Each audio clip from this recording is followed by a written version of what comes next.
Narito na ang PTV Balita ngayon. Nasa ligtas ng kalagayan si US President Donald Trump at iba pang opisyal nang bigla silang ilikas ng mga tauhan ng Secret Service habang nakaupo sa isinasagawang White House Correspondents' Dinner. Ayon sa ulat, bigla lang may sumigaw na, "Umalis ka na, sir!" at "God bless America!" habang iniiskortan si Trump palabas ng stage. Kinumpirma ng isang law enforcement official na may gustong bumaril kay Trump. Nakarinig ang mga tao ng 5 hanggang 8 putok ng baril sa loob ng dining area kung saan naroon ang mga kagawad ng media, celebrity at iba pang opisyal ng pamahalaan na naghihintay sa talumpati ni Trump. Masusi nang iniimbestigahan ang nasabing insidente.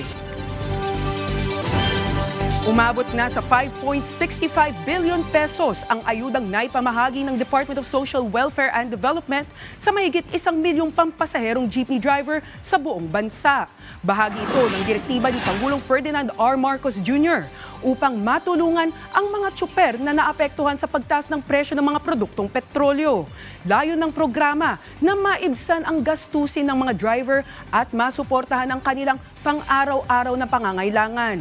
Patuloy ang pamamahagi ng DSWD ng tulong sa iba pang kwalipikadong benepisyaryo sa buong bansa.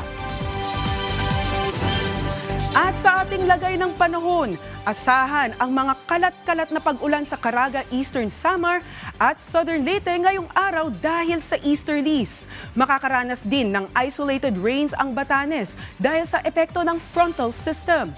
Easterlies din ang sanhi ng kalat-kalat na pag-ulan sa Metro Manila at nalalabing bahagi ng bansa.